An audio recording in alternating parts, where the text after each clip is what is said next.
بڑے پیر دستگیر حضور غوث اعظم رضی اللہ تعالیٰ عنہ رسول ہاشمی صلی اللہ تعالیٰ علیہ وسلم کی اولاد ہیں.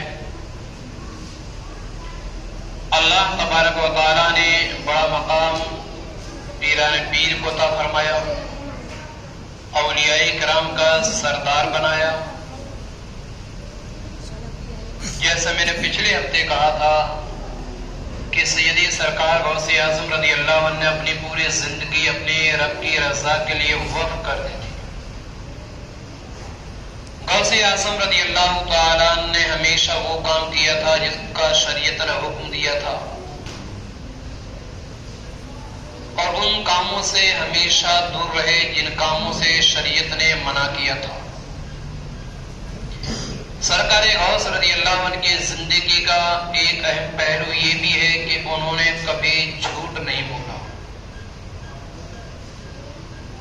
واقعہ لمبا ہے، مختصر یہ ہے کہ حضرت بڑے پیر جب تعلیم حاصل کرنے کے لیے جا رہے تھے تو ماں نے 40 اشرفیاں یہاں بغل سے سل دی تھی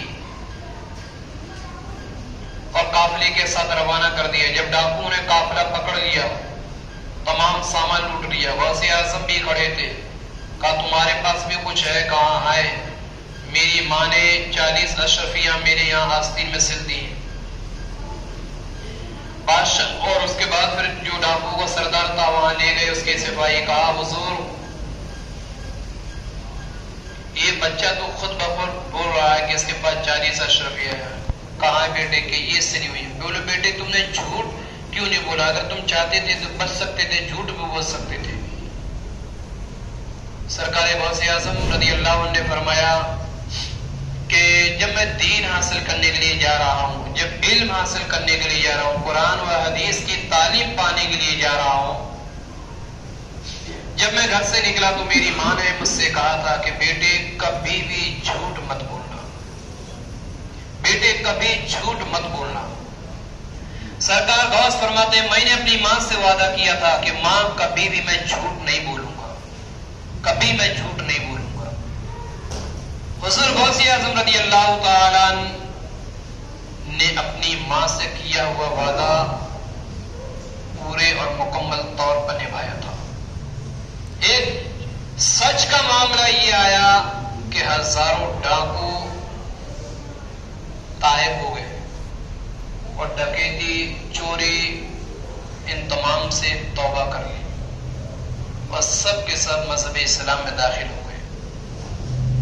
یا کہنے کا مطلب یہ ہے کہ سچ سے کتنا فائدہ ہوتا ہے. بزرگان دین کی جو حیات طیبہ، ان کی سوانح حیات بیان کرنے کا مقصد ایک یہ بھی ہوتا ہے کہ ان کی زندگی کے مطابق ہم کام کریں. ان کے نقش قدم کا معاملہ یہ ہوتا ہے کہ ہم دعا کرتے ہیں اللہ ان کے نقش قدم پر چاہے. اس کا مطلب یہ ہوتا ہے کہ جو اچھائیاں انہوں نے کی ہوتی ہیں، جو اچھے کام انہوں نے کیے ہوتے ہیں، جو نمازیں انہوں نے پڑھی ہوتی ہیں، جو روزہ انہوں نے رکھے ہوتے ہیں، جو دین کی خدمت انہوں نے کی ہوتی ہے، جو شریعت مطہرہ کے مطابق زندگی انہوں نے گزاری ہوتی ہے، اللہ ہمیں اسی طریقے پر چلا. بزرگان دین نے کبھی جھوٹ نہیں بولا، لیکن ہمارا اور آپ کا صبح سے شام تک بے شمار جھوٹ بولنا یہ بھی فرشتے لکھتے ہیں. بزرگان دین اس کام سے دور رہتے تھے جس کو شریعت مصطفیٰ نے جس کام سے منع کیا تھا اس سے دور رہتے تھے، لیکن ہم اس کے بہت زیادہ قریب ہیں. ہم بزرگوں سے محبت کرتے ہیں، ہم ان کے ناموں سے محبت کرتے ہیں، لیکن یہ محبت کامل نہیں کرتے، کیونکہ کامل محبت کا مطلب یہ ہوتا ہے کہ جو بزرگان دین نے جو کام کیے ہوتے ہیں ہم اس کاموں کو کریں. ہمارا برعکس ہوتا ہے، ہم کہتے ہیں بزرگان دین سے محبت کرتے ہیں کہ حقیقت یہ ہے کہ ہم محبت کرتے ہی نہیں. ہمارے نبی نے فرمایا تھا کہ جو علم قرۃ عینی فی الصلاۃ، کہ نماز میرے آنکھوں کی ٹھنڈک ہے. پھر بھی ہم نعرہ لگاتے ہیں کہ یا رسول اللہ کا دامن نہیں چھوڑیں گے. ایسا دامن نہیں ہوتا ہے. یہ زبانی محبت ہوتی ہے، زبانی نہیں بلکہ دلی محبت ہونا چاہیے. اصل اس کو کہتے ہیں. میں سامنے آپ کی تعریف کرتا رہا، آپ بہت اچھے ہو، آپ بہت نیک ہو، آپ سے بہتر انسان کوئی نہیں ہے، لیکن پیٹ پیچھے میں آپ کے لیے کہوں کہ ارے وہ تو ایسے ہی ہے، ارے اس کی کوئی اہمیت نہیں، تو پھر کیا فائدہ ہے؟ یا پیٹ پیچھے تعریف آپ کی نہ کروں، کیونکہ اصل تعریف وہ ہوتی ہے جو سامنے ہو. جو اصل تعریف ہوتی ہے جو پیٹ پیچھے ہو، سامنے تعریف نہیں ہوتی. ہم کسی کے سامنے تعریف کریں ارے تم یہ ہو وہ نہیں، پھر وہ تعریف نہیں ہوتی، وہ سب سے بڑا جھوٹا ہوتا ہے. اصل تعریف وہ ہوتی ہے جو پیٹ کے پیچھے تعریف کری جائے، وہ اصل تعریف ہوتی ہے. تو یہاں بھی کہنے کا مطلب یہ ہے کہ جو محبت ہوتی ہے وہ زبانی محبت نہیں ہوتی، دل سے محبت ہونا چاہیے. اور دل سے ہمارے آقا صلی اللہ علیہ وسلم سے محبت کی دلیل یہ ہے کہ ہم نمازوں کی پابندی کریں.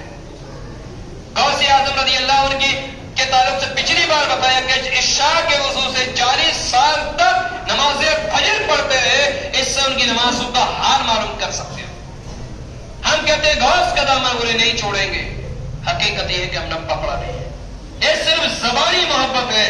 جس دل اگر ہم نے سچے دل سے پیران پیر سے محبت کر لی، سچے دل سے، تو آپ یہ سمجھ لیجیے کہ مسجد میں ایک شخص کی کھڑے ہونے کی جگہ نہیں ملے گی. جس دل سچے دل سے محبت کی اس نے. لیکن حقیقت یہ ہے کہ سچے دل سے ہم بالکل صفر محبت نہیں. اللہ نے انہیں بڑا مقام، بڑا درجہ عطا فرمایا تھا. تعلیم کی طرف بھی حضرت بڑے پیر نے بڑی توجہ دی تھی. ایک عورت ہے سیدی سرکار غوث اعظم رضی اللہ عنہ کی خدمت میں ایک بچے کو لے گئی، کہا حضور اس کو قرآن پڑھا دیجیے، قرآن و حدیث کا درس دے دیجیے، اس بچے کو عالم بنانا ہے، اس بچے کو حافظ بنانا ہے. غوث اعظم کے پاس چھوڑ کر چلی. چند دنوں کے بعد آتی ہے تو کیا دیکھا، وہ بچہ کمزور ہو گیا، وہ بچہ لاغر ہو گیا ہے، وہ بچہ نحیف ہو گیا ہے، بہت کمزور ہو گیا. بچے سے ملنے کے بعد غوث اعظم رضی اللہ عنہ کی طرف بڑھی ہے تو کیا دیکھا کہ غوث اعظم رضی اللہ تعالیٰ عنہ مرغی کا گوشت کھا رہے تھے اور ہڈیوں کو ایک طرف جمع کر رہے تھے. عورت دیکھتی جا رہی تھی. جب مکمل گوشت ختم ہو جاتا ہے، پوری ہڈیاں جمع ہو جاتی ہیں. بڑے پیر صاحب سے وہ عورت کہتی ہے کہ حضور میں نے اپنا بچہ چھوڑا، میں نے اپنے جگر کا ٹکڑا چھوڑا تھا، آپ کے بھروسے پہ چھوڑا تھا. مجھے ایسا لگ رہا تھا کہ یہ وہ مولانا ہے، یہ وہ عالم دین ہے جو میرے بچے کو تعلیم بھی دیں گے، میرے بچے کو تربیت بھی دیں گے اور میرے بچے کی صحت کا بھی خیال رکھیں گے، میرے بچے کو اپنا بچہ مانیں گے، میرے بچے سے محبت کریں گے. لیکن حضور میں غلط تھی، میں نے آپ کے اوپر غلط بھروسہ کیا تھا، آپ نے میرے بچے کو پر توجہ نہیں دی ہے. اگر آپ نے میرے بچے کو پر توجہ دی ہوتی تو آپ کے مدرسے کے اندر میرا یہ بچہ کمزور نہیں ہوتا بلکہ یہ بھی فرما موٹا ہوتا، یہ بھی آپ کی طرح صحت و تندرست ہوتا. لیکن آج میرا بچہ کی ہڈیاں نظر آ رہی ہے. سیدی سرکار غوث اعظم رضی اللہ تعالیٰ نے فرمایا اچھا تم دیکھنا چاہتی ہو تو چلو ٹھیک ہے دیکھو. جتنی بھی ہڈیاں مرغے کی تھی حضور غوث اعظم رضی اللہ عنہ نے ان کے اوپر ہاتھ رکھ دیا. ہاتھ غوث اعظم رکھا اور کہا قم باذن اللہ. غوث اعظم رضی اللہ تعالیٰ نے فرمایا قومی باذن اللہ الذی یحیی العظام وہی رمیم، یعنی اے مرغی تو اس خدا کے حکم سے زندہ ہو کر کھڑی ہو جا جو گلی سڑی ہڈیوں کو زندہ فرماتا ہے. اتنا کہنا تھا کہ مرغی دوبارہ پھر بخود گوشت پیدا ہوا اور پھر خود بخود مرغی تیار ہو گئی. غوث اعظم نے فرمایا اے اسلام کی شہزادی، اے اسلام کی ماننے والی، تیرا بچہ یہ سوکھی روٹی کھائے گا جب جا کر اپنے وقت کا قطب بنے گا. تیرا بچہ یہ بھوکا رہے گا جب ایک اچھا عالم دین بنے گا. تیرا بچہ آج یہ کمزور ہو کر دین حاصل کرے گا جب یہ اچھا مولانا کہلائے گا. آج ہی سے اگر اس کو بھر پیٹ کھانا مل گیا تو یہ بچہ نہ تو تیرا حافظ قرآن ہو سکتا ہے، نہ عالم دین ہو سکتا ہے اور نہ دین کا سچا سپاہی ہو سکتا ہے. فوراً حضور غوث اعظم رضی اللہ عنہ سے معافی مانگنے لگے. ہمارے بزرگوں نے کتنا اچھا طریقہ بتایا. پہلے میں نے آپ کو بتایا کہ غوث اعظم نے کبھی جھوٹ نہیں بولا، سچ بولا. تو سچ کا مطلب یہ ہو ہزاروں ڈاکو مذہب اسلام کو قبول کرنے پر مجبور ہو گئے. دوسرا غوث اعظم نے یہاں یہ پیغام دیا ہے کہ اے مدرسے میں پڑھنے والے بچوں کے والدین، ان کے ماں باپ، اگر مدرسے کے اندر تمہارے بچے کمزور ہو جائیں تو گھبرانا نہیں. اس لیے کہ اگر بچے کے دماغ میں اگر دل میں اگر علم محفوظ ہوتا ہے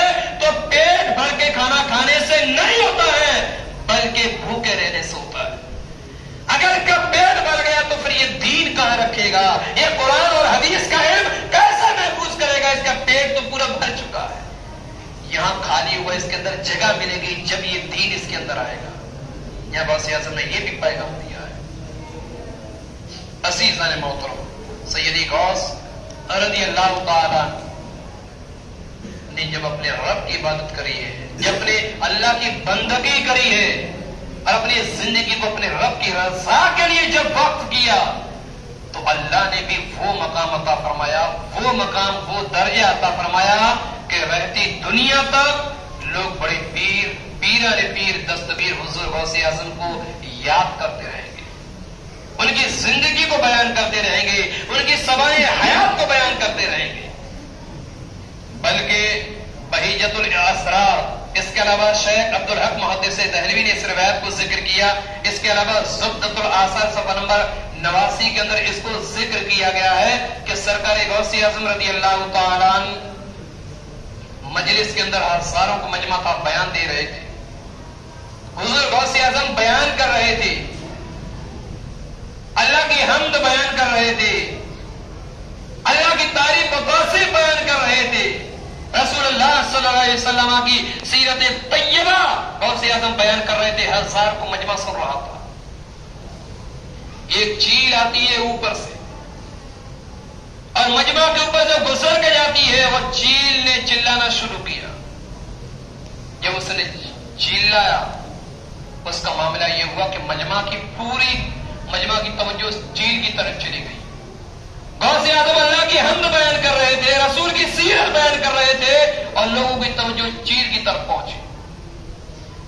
حضور غوث اعظم رضی اللہ تعالیٰ نے آسمان کی طرف دیکھا اور دیکھنے کے بعد ہوا کو حکم دیا کہ اے ہوا، اس چیل کے سر کو قلم کر دیے جائے۔ حضور غوث اعظم رضی اللہ عنہ کا فرمانا تھا کہ چیل کا سر ایک طرف پڑا، اس کا دھڑ ایک طرف گیا۔ عزیزان محترم، بزرگوں کی سیرت تو بیان کی جاتی ہے، لیکن اس سے سبق حاصل کیا جا سکتا کہ اللہ رب العزت نے غوث اعظم رضی اللہ عنہ کو کتنی طاقت عطا فرمائی تھی کہ اگر ہوا کا حکم دے دیا تو اس نے چیل کے 2 ٹکڑے کر دیے۔ عزیزان محترم، اس کے بعد جب چیل گرتی ہے، حضور غوث اعظم رضی اللہ عنہ نے اپنا بیان ختم کیا۔ اس کے بعد چیل کے پاس آتے ہیں، اس کی گردن کو لی اور اسی جسم میں جوڑ دیا۔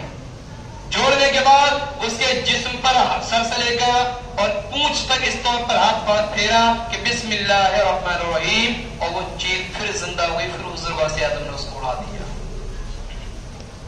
عزیزان محترم، یہ ہمارے بزرگوں کی تاریخ ہے، جن بزرگوں کی فاتحائیں ہم دلاتے ہیں، جن بزرگوں کے نام ایصال ثواب ہم کرتے ہیں، جن بزرگوں کا نعرہ لگاتے ہیں، یقیناً ایصال ثواب کرتے ہیں، اپنی محبت کی مثال پیش کرتے ہیں، یقیناً ان کے نام سے میلادیں کرواتے ہیں، محفلیں رچاتے ہیں، یہ بھی محبت کی ایک علامت ہے۔ لیکن سب سے بڑی اگر کوئی محبت کی علامت ہے تو وہ یہ ہے کہ نماز سے 5 گانا اپنے وقتوں پر پڑھنا، کیونکہ اگر یہ بزرگوں کو اگر یہ طاقت ملی، یہ پاور ملا ہے، تو صرف اور صرف اپنے رب کی عبادت کرنے سے ملا۔